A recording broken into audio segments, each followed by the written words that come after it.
आज का हमारा टॉपिक है इमोशनल इंटेलिजेंस। इमोशनल इंटेलिजेंस का कॉन्सेप्ट दिया है सेलोवे एंड मेयर ने।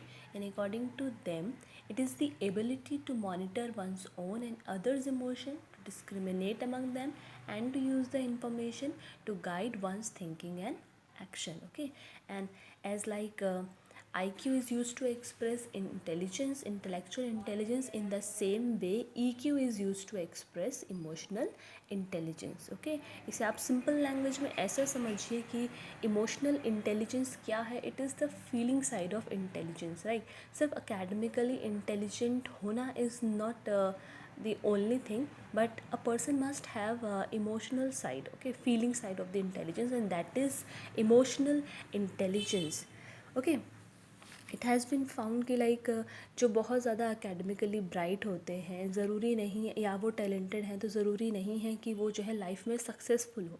ऐसे बहुत सारे केसेस देखे गए हैं, सेलोवे एंड मेयर ने स्टडी करे हैं, जहाँ पे जो पर्सन है वो हाईली अकेडमिक मतलब बहुत ज़्यादा अकेडमिकली ब्राइट थे और लेकिन फिर भी उनकी लाइफ जो है सक्सेसफुल नहीं थी। They were experiencing different problems in their family, work place and interpersonal relations. Okay, so what was that was lacking according to them? It is the emotional intelligence. It is our ability on the basis of which we deal with the emotions of others and ours as well, right? तो है क्या, ये basically हमारी यही ability है जिसके basis पे हम दूसरों के जो है फीलिंग्स को परसीव करते हैं, दूसरों के इमोशंस को परसीव करते हैं, चाहे वो वर्बल लैंग्वेज के थ्रू हो या नॉन वर्बल जो हमारी बॉडी लैंग्वेज है, फेशियल एक्सप्रेशन है, टोन है, वॉइस है।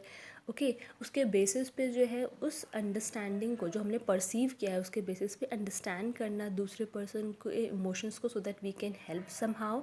And the last thing is to manage करना इमोशन, मतलब अपने खुद के इमोशंस को भी जो है रेगुलेट करना, उसके बेसिस पे जो है क्या करना, हमने रिस्पॉन्ड करना, कम्युनिकेट करना। ओके, समझ में आया? तो ये क्या है और आजकल जो है बहुत ज़्यादा इसकी हाईली इसका इम्पोर्टेंस बढ़ चुकी है। It has been emotional intelligence जो है वो सबके लिए बहुत ज़्यादा क्रूशल है, चाहे वो आप हैं, चाहे मैं हूँ, चाहे अडल्ट है, चाहे टीन एजर्स हैं। क्यों? क्योंकि जो इमोशनली इंटेलिजेंट इंडिविजुअल होते हैं, apart from your academic intelligence, intellectual ability, आपका इमोशनल इंटेलिजेंट होना इसीलिए ज़रूरी है because you become much more cooperative. Okay, आपकी जो अंडरस्टैंडिंग है वो ज़्यादा ब्रॉडर हो जाती है क्योंकि आप लेस जजमेंटल हो जाते हो, आपके अंदर एम्पैथेटिक एटीट्यूड आ जाता है दूसरों को समझने के लिए।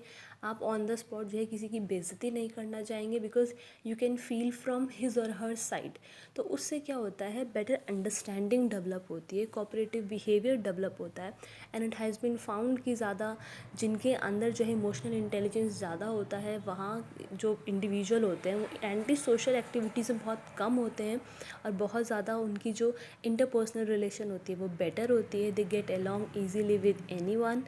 ओके, और इसकी वजह से हमारी जो मेंटल बीइंग है वो भी इम्प्रूव्ड होती है। जैसे कि आप लोग हैं, आपके ऊपर स्ट्रेस है, आप बोर्ड की क्लास हैं, तो आपको अपने इमोशंस को मैनेज कंट्रोल करना पड़ेगा। एक बार पेरेंट्स की डांट भी खानी पड़ेगी, लेकिन जो है उन्हें भी आपको समझना पड़ेगा कि वो लोग आप पर गुस्सा क्यों कर रहे हैं या टीचर आप पे गुस्सा क्यों कर रहे हैं। और उसी टाइम पर जो आप जो है इमोशंस एक्सपीरियंस कर रहे हैं, आपको उन्हें भी समझना और मैनेज करना पड़ेगा, राइट। इन सब चीज़ों से होता क्या है, इमोशनल इंटेलिजेंट होने से एक फ़ायदा ये होता है कि आप चीज़ों को बेटर समझ पाते हैं।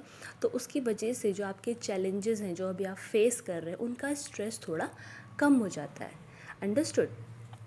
सो जो इमोशनल इंटेलिजेंस है, it's help in getting better in relationship. It helps you in your improved mental being. Okay, concept समझ चुके हैं इमोशनल इंटेलिजेंस। उसके बेसिस पे अगर आपसे पूछा जाए कि आपने आईक्यू का कॉन्सेप्ट भी पढ़ा है और ईक्यू का कॉन्सेप्ट भी पढ़ा है, तो अब आप बताएंगे कि आपके अकॉर्डिंग जो है कौन ज़्यादा सक्सेसफुल होता है लाइफ में, क्या चीज़ की ज़्यादा ज़रूरत है, राइट। तो आपका शायद से कुछ भी आंसर हो सकता है जो आपको समझ में आया, लेकिन मेरे अकॉर्डिंग और रिसर्चर्स के अकॉर्डिंग भी जो आईक्यू है और ईक्यू है उनका कॉम्बिनेशन किसी भी पर्सन को सक्सेसफुल बनाता है इन लाइफ में। क्योंकि आईक्यू सिर्फ जो है गुड इंडिकेटर है ऑफ योर पोटेंशियल, राइट। और जो EQ है वो गुड इंडिकेटर है of success, because after all the research it has been found कि आपका ज़्यादा इंटेलेक्चुअली ब्राइट होना इज़ नॉट एवरीथिंग। आपको जो है चीज़ों को मैनेज करना, इमोशंस को मैनेज करना, कंट्रोल करना, रिलेशंस बेटर मेंटेन करना जो है आना चाहिए। ओके, आपने भी ये देखा होगा जो बहुत ज़्यादा रिच फैमिली से होते हैं लोग, ज़रूरी नहीं है कि वो जो है बहुत अच्छा उनका फ्रेंड सर्कल हो, उनकी बहुत अच्छी जो है अपने सिबलिंग से बनती हो, पेरेंट्स से बनती हो, ज़रूरी नहीं है। वहीं आपने ये देखा होगा कि जो बहुत ज़्यादा हाईली सक्सेसफुल नहीं है अकेडमिकली या मतलब प्रोफेशनली, लेकिन फिर भी वो बहुत जो है ना लाइक अच्छी लाइफ उनकी वो अपनी अच्छी लाइफ स्पेंड करते हैं with the family members, sibling and all. It is because even though they may have a low level of IQ, but they definitely have a high level of EQ। Okay, और EQ को हम find out कैसे करते हैं, उसके लिए कोई भी जैसे हम IQ फाइंड आउट करते हैं, पेपर पेंसिल टेस्ट होते हैं, परफॉर्मेंस टेस्ट होते हैं। EQ फाइंड आउट करने के लिए सिंपल सेल्फ रिपोर्ट मेजर्स होते हैं, जहाँ पे सिचुएशंस होती हैं एज सच, जहाँ पे जो है पर्सन की फीलिंग्स के बारे में कि आप कैसे रिस्पॉन्ड करेंगे, how will you behave in certain conditions, इस तरह के क्वेश्चंस होते हैं। ओके, टॉपिक है हमारा special abilities. Apart from IQ and EQ we have another kind of abilities, और वो है एप्टीट्यूड और इंटरेस्ट। एप्टीट्यूड मैंने आपको स्टार्टिंग में भी बताया था चैप्टर के, ये क्या होती है, ये आपकी इनहेरेंट या आपकी जो है अंडरलाइंग पोटेंशियल है टू एक्वायर सम नॉलेज और स्किल आफ्टर ट्रेनिंग। ओके, आपकी कुछ काबिलियत जो आपके अंदर है और जिसे हम एनहेंस कर सकते हैं after training is known as your aptitude, right. तो एप्टीट्यूड क्यों ज़रूरी होता है किसी पर्टिकुलर फील्ड में जानने के लिए, कि अगर आप उसमें आपको ट्रेनिंग दी जाए तो आप जो है स्किल्ड हो सकते हैं या नहीं। जैसे स्पेसिफिक एबिलिटी के जो टेस्ट होते हैं, जैसे नीट है, वो मेडिकल की एंट्रेंस का टेस्ट है, तो वो क्या है, एक तरह से एप्टीट्यूड टेस्ट है कि आपके अंदर वो एप्टीट्यूड है मेडिकल स्टूडेंट का या नहीं है। ओके, ऐसे इंजीनियरिंग के लिए होते हैं।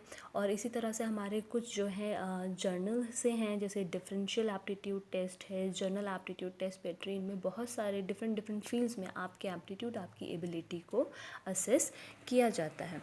ओके, और नेक्स्ट इसमें एबिलिटी है interest. Interest as you all know it's your preference to engage in some activity. जो भी आपको आपकी प्रेफरेंस है एक पर्टिकुलर एक्टिविटी करने की ओवर द अदर, वो आपका इंटरेस्ट कहलाता है, जो आप फ्री टाइम में करना पसंद करते हैं।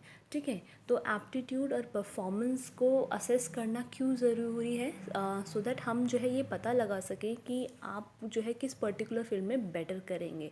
एप्टीट्यूड जानना या इंटरेस्ट जानना is a good thing. It can predict कि आपको किस जो है ना प्रोफेशन में जाना चाहिए, कौन सा प्रोफेशन जो है आपको इंटरेस्ट करेगा। जाहिर सी बात है, अगर आप किसी ऐसे प्रोफेशन में स्टक हो जाता है जहाँ ना आपका इंटरेस्ट है ना एप्टीट्यूड है, तो वो जो है ज़्यादा सक्सेसफुल नहीं हो पाते और अननेसेसरी स्ट्रेस जो है इंडिविजुअल पे आ जाता है। ओके, तो इसीलिए in order to be successful person in particular field, एक इंडिविजुअल के पास उसमें इंटरेस्ट और क्या होना चाहिए, एप्टीट्यूड का होना ज़रूरी है। Okay, topic is creativity and intelligence, how are they related. पहले आप क्रिएटिविटी पढ़ लीजिए, ये भी मैंने आपको पढ़ा दिया है कि क्रिएटिविटी क्या होता है। Creativity is to produce something, to generate something which is outstanding, which is unique or novel in itself. Okay, so creativity refers to the ability to produce ideas, objects and problem solutions that are novel and appropriate. Appropriate ही ज़रूर याद रखना, because ये जो है appropriate होना ज़रूरी है। ऐसा नहीं है कि आपने कुछ भी अनयूजुअल सा जो है डेवलप कर दिया, but that is socially not appropriate या रियलिटी ओरिएंटेड नहीं है। तो जो भी क्रिएटिविटी है या जो भी क्रिएटिव प्रोडक्ट है, जो भी आइडिया है या सोल्यूशन है, that should be socially appropriate, right. तो जो हमारे अपार्ट फ्रॉम इंटेलिजेंस, क्रिएटिविटी भी बहुत ज़्यादा ज़रूरी होती है। और जिस तरह से इंटेलिजेंस जो है हमारा product of heredity and environment है, उसी तरह से जो हमारी क्रिएटिविटी है वो भी जो है because of the heredity and environment है। ओके, जो हमारे जीन्स होते हैं they sets the limit for the development of creativity as they do in the development of intelligence. और जो एनवायरमेंटल फैक्टर्स हैं they can to an extent stimulate the development of creativity, जैसे कि जो है इंटेलिजेंस को भी स्टिमुलेट कर दिया जाता है। ओके, जो डे टू डे हमारी क्रिएटिविटी होती है वो दिख जाती है हमारी प्रॉब्लम सॉल्विंग एबिलिटी में, चीज़ों को अरेंज करने की की एबिलिटी में, लाइक जो है डिफरेंट तरह का आपने घर में जो है डेकोर किया है, या फिर आपकी राइटिंग में, आपकी आपकी जो है स्टोरी टेलिंग एबिलिटीज़ में, ये सब क्या है, ये हैं आपके जो है डे टू डे क्रिएटिव। लेकिन जो हाई लेवल की क्रिएटिविटी होती है वो दिख जाती है इन्वेंशंस में या डिस्कवरीज़ में, जैसे कि एल्बर्ट आइंस्टाइन की थी, या शेक्सपियर के जो है वो ड्रामेटिस्ट थे, उनके उनके फील्ड में थी। ओके, एक और चीज़ है कि जो है कितनी भी आप जो है ट्रेनिंग दे दीजिए, कितना भी आप स्टिमुलेटिंग एनवायरनमेंट प्रोवाइड करा दीजिए, जैसे जो है इंटेलिजेंस एक लेवल के बाद नहीं बढ़ सकता बिकॉज ऑफ योर जीन्स, उसी तरह से एक एवरेज जो पर्सन है वो बहुत ज़्यादा सुपर क्रिएटिव नहीं हो सकता, जैसे जो है आइंस्टाइन थे या शेक्सपियर थे। ओके, सो वहाँ पे क्या है कि हमारे जो जीन्स हैं they play a role. Topic है कि क्रिएटिविटी और इंटेलिजेंस कैसे रिलेटेड हैं। Okay, certain level of intelligence तो चाहिए है टू बी क्रिएटिव, लेकिन ज़रूरी नहीं है कि अगर बहुत ज़्यादा इंटेलिजेंट इंडिविजुअल है तो बहुत ज़्यादा क्रिएटिव भी होगा। Though they have been found to have positive relation, कि भाई इंटेलिजेंस और जो हमारा क्रिएटिविटी है उनमें पॉजिटिव रिलेशन है, राइट, कि अगर इंटेलिजेंस होगा तो क्रिएटिविटी होगी। लेकिन ऐसा कहीं भी नहीं है कि अगर कोई बहुत ज़्यादा हाईली इंटेलेक्चुअल है तो वो क्रिएटिव भी होगा। हर क्रिएटिव इंसान इंटेलिजेंट होता है, उसके अंदर जो है उसके अंदर एवरेज या अबव एवरेज लेवल का इंटेलिजेंस होगा, लेकिन ज़रूरी नहीं है कि हर इंटेलिजेंट इंसान जो है सुपर क्रिएटिव भी होगा।